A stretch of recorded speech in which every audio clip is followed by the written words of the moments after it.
Muy buenas a todos, mis amantes del Yuri. Sean bienvenidos a un nuevo video para este canal. Bueno muchachos, lo que van a escuchar hoy es una opinión sin guión acerca de Kimishino. Esta serie Yuri que salió esta temporada que aparenta tener mucho potencial por cómo desarrolla su inicio. Sinceramente, desde mi perspectiva, yo no habiendo conocido esta serie hasta hace poco, le tenía mucha fe, principalmente porque toca un tema muy curioso y es el de la inmortalidad y el cómo llevar esta en una relación romántica.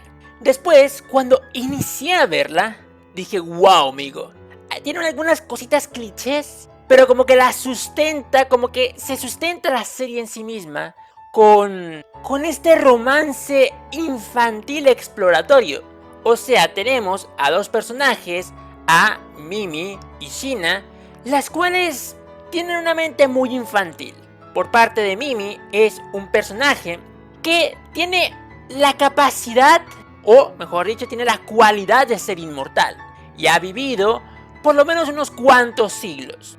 La inmortalidad le ha sido dada gracias a que su madre, después de que Mimi muriera, hace un hechizo prohibido para revivirla, dando su vida a cambio. Mimi después de eso se convierte en una especie de arma mortal que utiliza su país para protegerse de los ataques enemigos. Enemigos que son de un país que buscan la receta para volverse inmortales y tener un ejército inmortal. Es decir, que ese país es descrito en la historia como un país militar. Pues bien, así comienza la historia tal y como se nos explica la introducción, con Mimi siendo un personaje inmortal y Shina siendo una chica de, digamos que unos 13-14 años. En cierto momento se conocen y se va desarrollando, como lo dije previamente, aunque no continúe el hilo de ese pensamiento, se va desarrollando una relación infantil. Mimi, por un lado, tiene muchos siglos encima, pero resulta que todos esos siglos ha estado encerrada en un sótano y solo sale para batallar. Por tal, Mimi, a pesar de haber vivido muchos años, realmente no tiene una madurez o un crecimiento en su mentalidad de niña. Entonces, cuando se reúne o se encuentra con Shina en cierto momento de la historia, es como si una niña estuviese hablando con Shina. Ahora, por parte de Shina, el personaje es más o menos similar a Mimi, con la diferencia de que Shina entiende un poco mejor el mundo en el que vive, entiende mejor distintos conceptos y tiene una mejor carga de conocimiento a diferencia de Mimi. Mimi no entiende muchos conceptos, no entiende muchos términos, pero sí entiende cosas medio básicas. En cambio, Shina lo puede entender todo porque es una, por así decirlo, estudiante bastante trabajadora. Ahora, ¿qué pasa? Pues al inicio de la serie, esta historia trabaja ese desarrollo tan precioso de el romance desde un punto infantil y cómo lo explora. No me estoy refiriendo aquí a decir, no, amigo, hagamos todo lo que podamos para ser pedófilos, no. Aquí hay que tener en cuenta que Shina y Mimi, por lo menos psicológicamente ambas, tienen unos 14 años. Y ambas son muy inocentes. Mimi por desconocimiento total de las cosas que han sucedido a su alrededor. Y Shina pues porque es bastante joven. Solo entiende algunas cosas que ha leído. Entonces desde esa base, la historia empieza a desarrollar cercanía entre Shina y Mimi. Se dan unos momentos muy bonitos en donde podemos ver cómo se va trabajando desde una perspectiva diferente el amor de estas dos chicas. Claro, como los dos personajes no son conscientes al 100% del concepto del amor y lo que éste implica, desarrollan su relación desde un punto de vista alternativo o desde una alternativa. Y es que la relación de ellas dos empieza a crecer desde la imagen de una relación de madre e hija. Shina se comporta como una madre con Mimi y Mimi como una hija con Shina. Y esta relación yo creo que es de las mejores que vi a lo largo de esta historia. Es más, se mantiene hasta más o menos el capítulo 34. Y hay que tener en cuenta que esta serie tiene 42 capítulos. Y cuando se acaba, es en ese preciso momento en donde hallamos el problema de esta serie. Pero ya iremos para allá. Entonces, la relación de madre e hija entre Shina y Mimi es increíble. Desarrolla el amor, el concepto del amor de una forma tan inocente, tan original, tan poco conocida, que te levanta un interés. Mimi es demasiado inocente y pura, y Shina exactamente igual. Por otra parte, Mimi carga con el peso de ser inmortal y con el haber sido utilizada por cientos de siglos, y el haber sido utilizada por muchos siglos como arma y nada más. Entonces, el que Shina actúe como madre para Mimi crea, por una parte, que Mimi asocia a Shina con su madre, que eso es algo que no conté, pero Mimi al inicio de la historia, cuando se encuentra con Shina, la asocia con su madre. Y la narrativa de por sí nos deja claro, desde un inicio, que si Mimi encuentra alguna atracción hacia Shina es porque se parece a su madre. No quiero entrar en detalles de la historia, pero esto se debe a que Shina comparte el mismo tipo de magia que la mamá de Mimi. Pero bueno, eso lo vamos a dejar a un lado. Entonces, Mimi desde el principio veía a Shina como, entre comillas, su madre. Y eso facilita mucho más que la relación de estas dos sea la de una madre y una hija. Muchos personajes secundarios también confirman esta relación y hace que el lector lo entienda mucho mejor. Luego, cuando esa relación empieza a tergiversarse aún más, porque recordemos que todo este romance nace desde la deformidad del conocimiento del concepto del amor, pues cuando este romance empieza a avanzar, resulta que esa relación de madre e hija se transforma en algo mucho mejor. Y es que Shina comienza a sentir algo por Mimi, siente algo por la chica a la que veía casi como una hija. Y Mimi también siente lo mismo por Shina. Lo que pasa es que Shina más o menos entiende un poco, ojo, sobre lo que más o menos siente. Pero no es sino hasta un poco después que empieza a más o menos a entender que se trata de amor. Por otra parte, Mimi no entiende qué es lo que siente. Simplemente tiene en crudo sus sentimientos e intenta expresarlos de la mejor forma que puede o de la manera que se sienta más cómoda.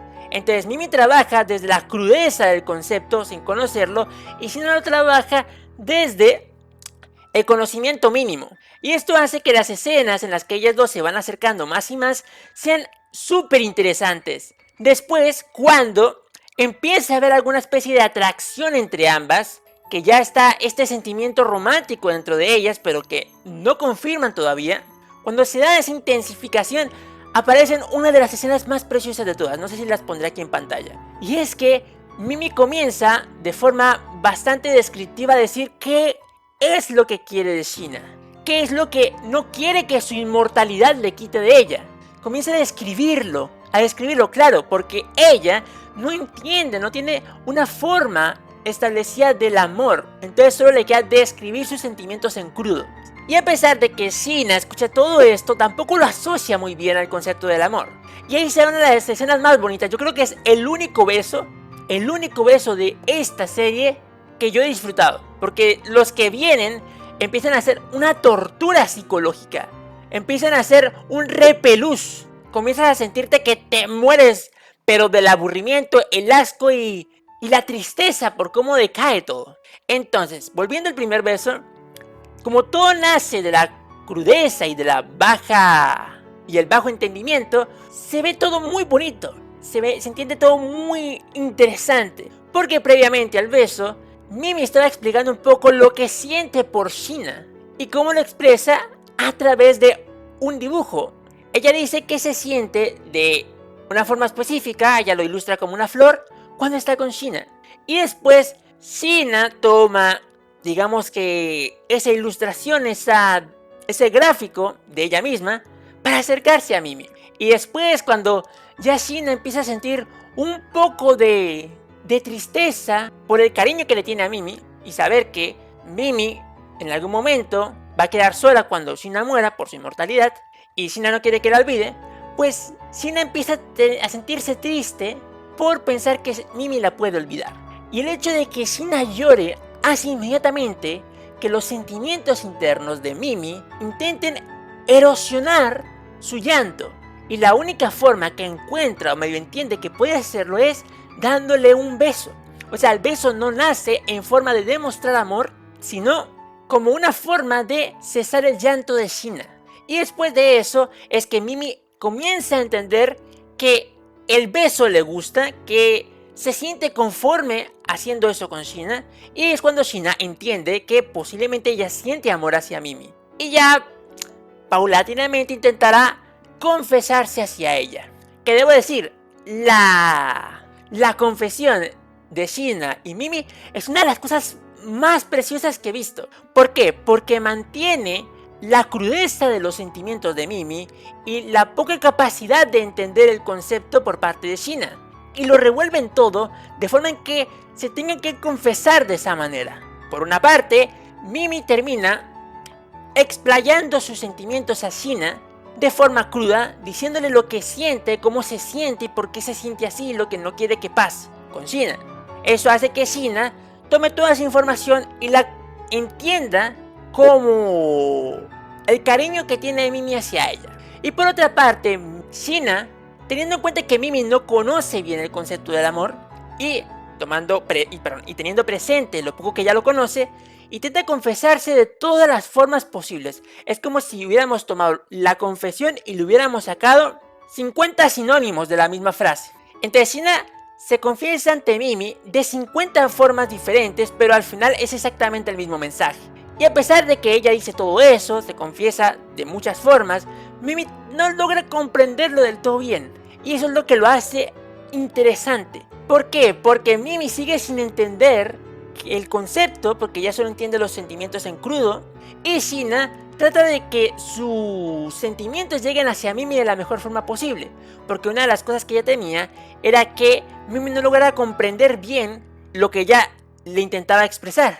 Y la forma en que se da eso es impresionante, como Mimi llora por lo que siente, porque no sabe qué hacer, y Shina trata de calmar a Mimi, calmarle su llanto y calmarle su inquietud, porque una de las cosas que Mimi expresó es que tiene miedo de que Shina se vaya con alguien más y deje a Mimi sola. Y después Shina le explica a Mimi que ella también tenía miedo de que Mimi se fuera con alguien más y dejara a Shina sola. Ahora, ¿qué pasa? Pues resulta que después de la confesión en el capítulo 34, la serie se pega un bajón por una decisión muy estúpida por parte de la autora. ¿Cuál es esa decisión estúpida? Hacer que Mimi comprenda los conceptos que hacían feliz a su relación de la nada. Recordemos lo que les dije, Mimi no comprende lo que es el amor. Y esto se debe un poco a su inocencia, a la vida que ha tenido y a la poca accesibilidad que ha tenido a la información acerca de los sentimientos. Pero de la nada, la autora decide ir por el camino en el que Mimi comprenda lo que es el amor y el cómo saberlo llevar. Y esto ocasiona, curiosamente, que Mimi tenga un cambio de 360 grados con respecto a su personalidad e identidad. Porque se vuelve, curiosamente, se vuelve un fuckboy. ¿Qué me refiero con fuckboy? Uno de estos personajitos chulos de los romances que buscan siempre sacarle un beso a la protagonista o la chica con el que la van a emparejar. Y siempre lo mismo, siempre en algún momento intenta sacarle un beso, una cosa y la otra. Y Mimi se vuelve exactamente eso. Deja de tener inocencia, deja de tener esa ignorancia que hacía que su relación fuera exploratoria. Y empieza a centrarse mucho más en robarle besos a Shina de la nada, a que cada 3 páginas hay un beso, pero beso con cualquier tipo de carencia emocional, o sea, se da porque sí. Y eso, digamos que de forma recíproca afecta a Shina, porque Shina se empieza a comportar también como un producto de ese cambio. Shina de la nada empieza a aceptar cualquier tipo de beso, besa a Mimi a cualquier momento, intentan crear momentos de vergüenza por besarse, ocultar la relación de los demás, contarle la relación a otras personas, etcétera, etcétera. O sea, Mimi se vuelve un fuckboy y Shina se vuelve la novia del fuckboy. Y eso hace inmediatamente que la historia pase de ser una narración interesante acerca del amor desarrollado a través de la eternidad y empieza a ser el típico romance genérico de 1999 donde hay un chico chulo tratándose de ligar a la chica más o menos inocente, desprotegida. Y ahí es donde empieza la caída de este romance, desde el capítulo 34. O para aquellos que sigan el anime, cuando se dé la confesión. Cuando se dé la confesión van a ver ese declive que se pega a la serie, impresionante. Dejamos de tratar la oscuridad del mundo que vive en guerra. Dejamos de tratar los sentimientos de soledad a causa de la inmortalidad. De cómo Shina va a llevar eso a cabo. De cómo al intentar ayudar a Mimi se van enamorando más desde la inocencia. Y pasamos al... Oye, dame un beso. Oye, dame un beso.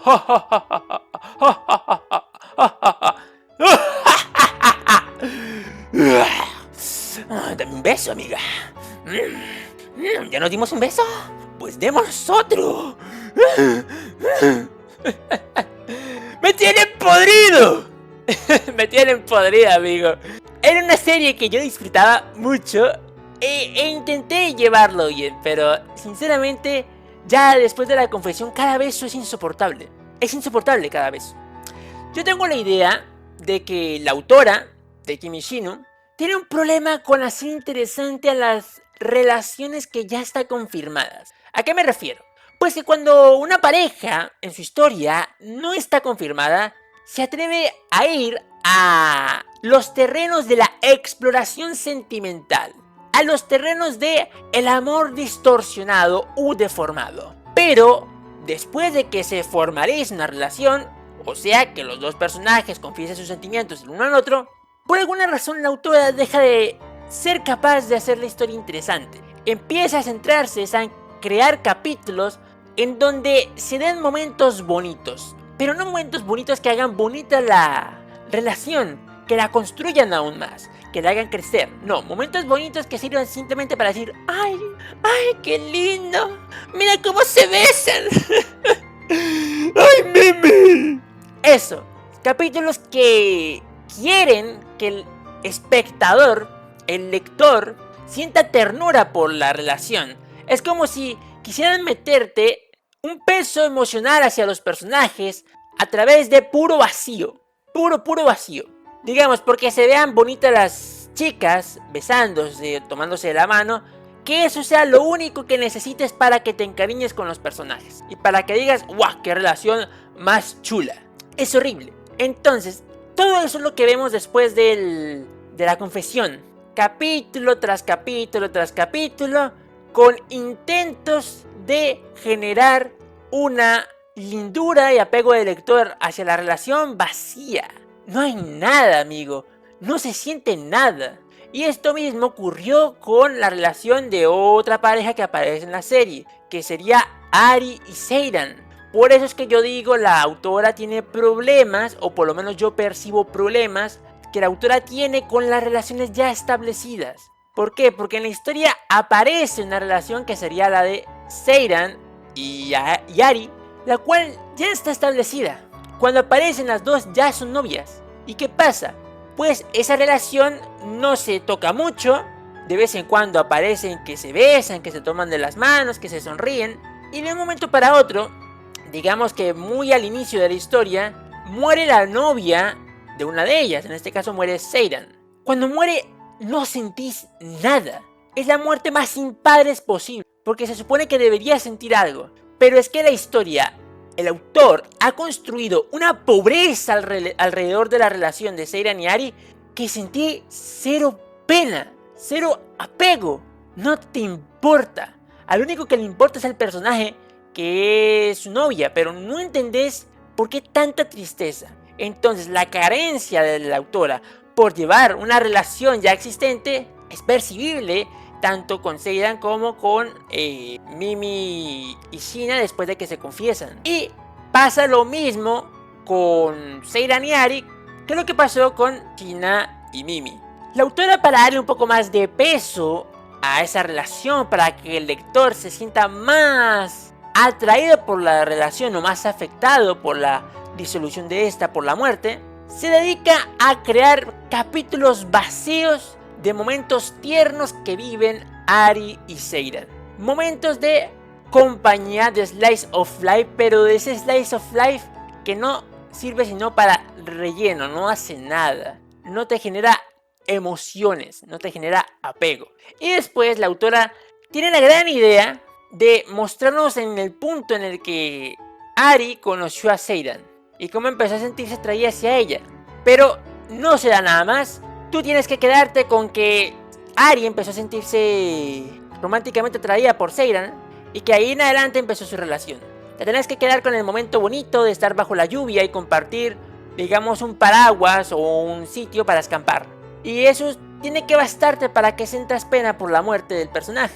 Entonces, de por sí, yo diría que la autora de Kimishinu es muy buena cuando la relación está desarrollándose. Toma unos conceptos, unas ideas muy innovadoras, muy originales, muy atractivas, y las pone en desarrollo de forma en que el lector se sienta atraído. Yo lo digo desde la experiencia, porque sinceramente yo decidí leer el manga debido a que me sentía atraído por esa relación. Era una relación llevada muy bien, desde el horror, la crudeza de la guerra, de los sentimientos no compartidos, de los sentimientos desconocidos, etcétera, etcétera. Y de la nada, todo eso pasa a ser a genérico 999. Ya literalmente en el capítulo 42 me empiezo a preguntar yo, ¿por qué yo estaba leyendo esto? Es muy gracioso. Ahora, curiosamente, la autora tuvo un hiatus cuando publicó su capítulo 38. En ese momento llevábamos como 4 capítulos de puro y físico beso vacío entre China y Mimi. Fue, yo creo que los 4 o 5 capítulos más horrorosos que yo pude leer de esta historia. Después decidió crear algunos capítulos extra, contando algunas cosas secundarias de otros personajes. Y después de eso, después de casi 2 años de hiatus, retoma la historia en marzo de este año. Y cuando tú lees el capítulo 39, ya 1 año y pico después de que saliera el 38, comenzás a notar una cosa que es muy evidente. Es súper evidente. Ya no hay besos, hermano. ¡Por fin! Se acabó esa estupidez. ¡Me tenían podrido! ¡Dios, me tenían podrido! Entonces, el capítulo 39 no tiene beso. Mimi se sigue comportando más o menos como una fuckboy, pero ya no tanto. Es como que el personaje vuelve a reconstruirse a como era. El personaje vuelve a cambiar a la forma que tenía, aunque mantiene su actualidad mala. Luego pasas al 40, al 41 y notas otra cosa. Ya el personaje no se intenta hacer el puto chulo. Vuelve a tener inocencia de alguna forma. Yo veo que la autora como que toma a Mimi, sabe que la cagó, e intenta robarle como que esa esencia de fuckboy e intenta meter nuevamente inocencia, como lo hace con otros personajes, ayudándola. En este caso, con la enfermera y con otros personajes que la acompañan, como Haru, como Ari. Entonces, esos personajes se encargan de intentar hacer que el lector tenga como una perspectiva distinta de Mimi, o que el lector empieza a eliminar una idea que ya se había preconcebido del personaje. Empieza a relacionarte el hecho de que Mimi entienda un concepto con el hecho de que Mimi es una niña, leyó el concepto en cualquier lado y posiblemente lo entendió mal. También de que sus sentimientos por China sean raros y cosas por el estilo. Entonces todo eso del fuckboy, del tipo chulo que se estaba volviendo Mimi, se empieza a transformar en un intento infantil del personaje por crecer o por aparentar ser más mayor de lo que es. Igualmente no se quita los horrendos 4 o 5 capítulos después de la confesión, pero se entiende, gracias a cómo se va llevando las cosas, de que la autora se dio cuenta de que estaba llevando por un camino horroroso a Mimi y que tenía que corregirlo. Por lo menos eso se va notando. No puedo confirmarlo al 100% porque yo no escribí esta historia, pero creo que a través de las acciones del personaje en los últimos capítulos se va notando esa corrección. Ahora, como una critiquita final antes de terminar el vídeo, porque ya me lleva media hora, diría que esta historia es muy de temas a la lotería. ¿A qué me refiero? De que esa historia se construyó sobre unos pilares, que era la guerra, la inmortalidad, el amor infantil, un poco el autodescubrimiento, etc. ¿Qué pasa? Algunas veces tocamos el tema de la guerra, nos metemos demasiado ahí, aunque sinceramente como que no percibís completamente la tragedia de esa guerra. Duramos un tiempo ahí, luego de la nada volvemos con la relación infantil, de la nada pasamos a unos capítulos de autodescubrimiento y todo se va mezclando un poco. Cuando vamos a un tema, deshacemos todos los demás. Es como que cuando Mimi y Sheena están teniendo una cita, de la nada parece que el mundo ya hubiese solucionado todos los problemas. No hay guerra, nadie se preocupa por nada. Cuando hay guerra, de la nada todo el mundo se preocupa por todo. Y cuando pasamos al autodescubrimiento de otro personaje, es como que los demás no existen, a menos que se incluyan dentro de su autodescubrimiento, como en el caso de Haru. Que siendo sincero, Haru vendría siendo uno de los personajes que más me encantan. O sea, el personaje que ha sido desarrollado de principio a fin sin tener que exagerarle algún rasgo, tener que quitarle algún rasgo. Y bueno, yo lo iría dejando hasta ahí.